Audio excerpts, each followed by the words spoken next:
I wanted to do a review of A Different Man because I was really hyped for this movie, and I also had done a review of Aaron Schimberg's previous movie, Chained for Life.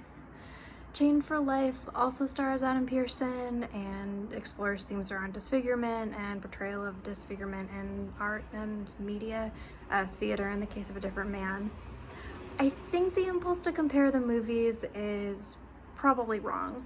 I think like we so rarely see movies that are exploring these kinds of ideas that it's just like it's easy to be like, oh, another one, like they're the same, but it's actually just like they're actually very different. It's easy to group something together if you like never see it.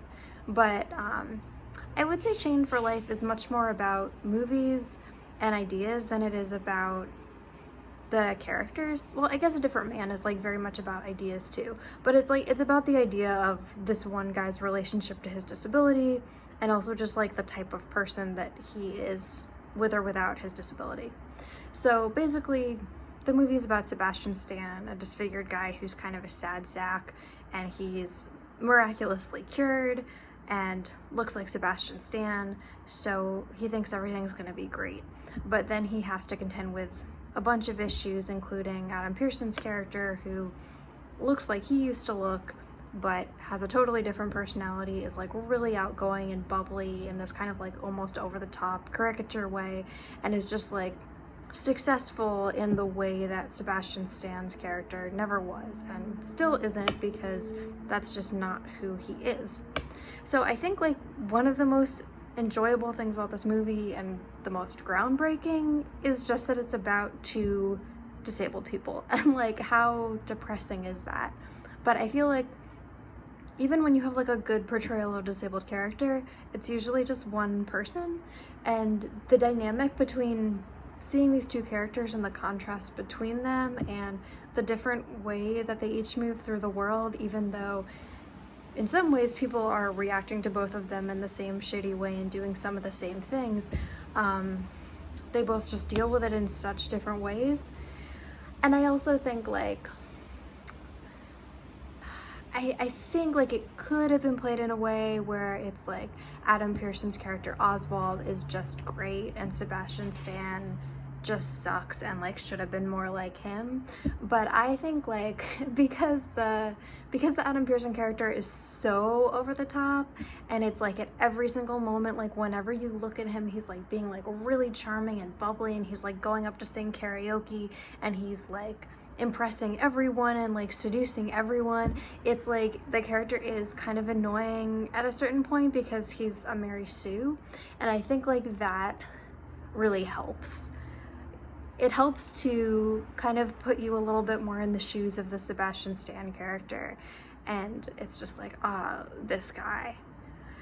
I think like one thing I like that I also kind of noticed in Chained for Life is a lot of ideas are being discussed, but it's like they're always kind of being held at a remove. I'm not gonna like spoil the movie or go more in detail on the plot than what I just said, by the way. I feel like a lot of ideas are kind of like being discussed, but it's in a way where the movie doesn't exactly commit to them, but just kind of gives you a lot to think about.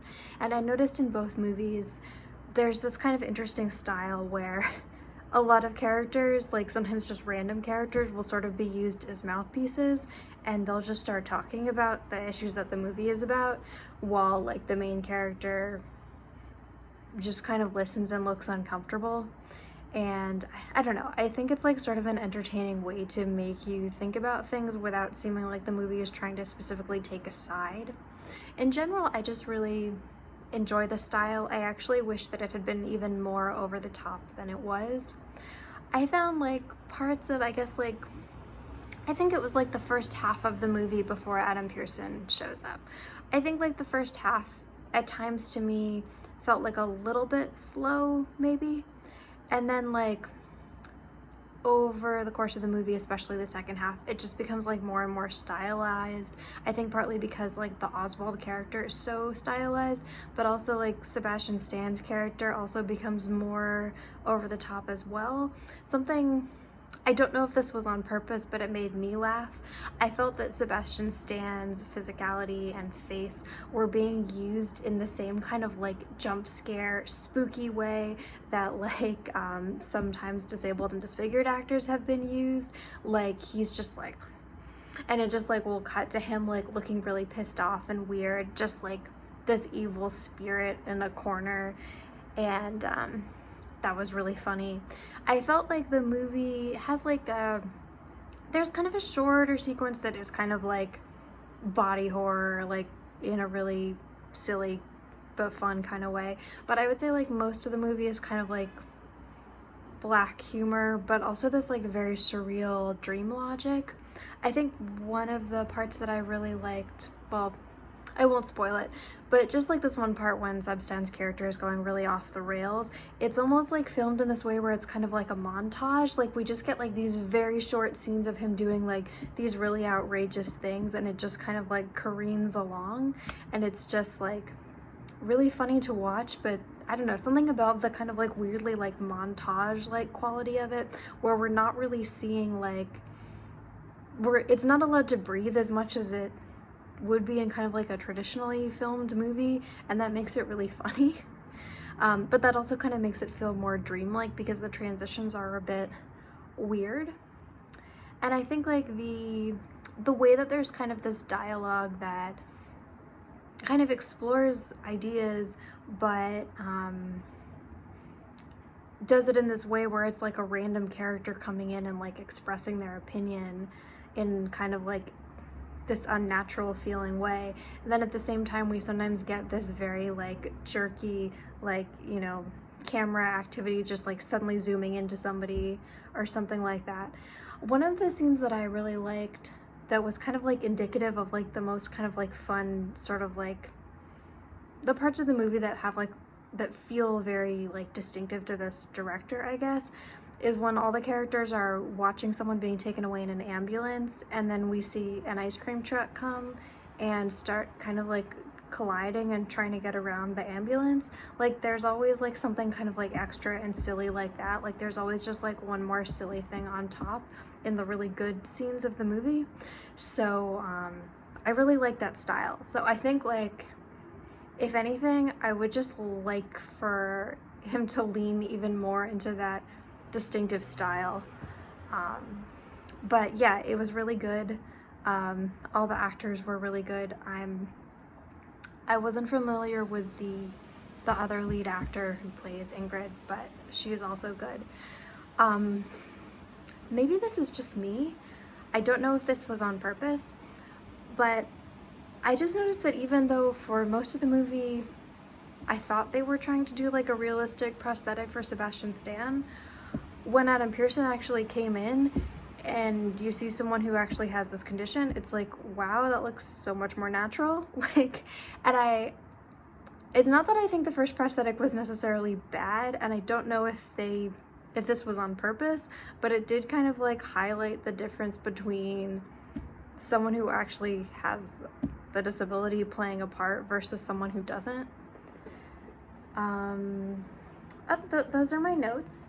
I'm gonna do a short review of my movie experience because I love seeing movies by myself. It's really, actually very intimate. So I came in, there weren't many people there, but there was a guy at the theater before the previews even started showing, sitting there all by himself.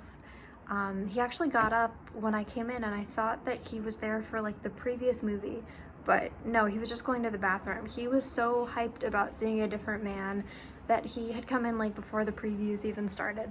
There were several other people who were by themselves, and that was really special and intimate for me. I like seeing that there were a couple other people that were really hyped about this movie like I was. I noticed that they cut out the good parts of the Nicole Kidman AMC ad, and I felt that. There's this one trailer for a horror movie where they were very slowly revealing the title of the movie, and I thought it was gonna be something scary, and it was just called Wolfman. I usually have a normal laugh, but sometimes I have a really ugly snort laugh, And when I found out that the movie was called Wolfman, I was like, and I was the only one. Okay, that's my review. I feel like I probably need to do some more chewing over this movie to give a good review, and I'll probably see it again. But yeah, I would really recommend it. It was really fun and funny, and unfortunately one of the few movies exploring some really interesting stuff.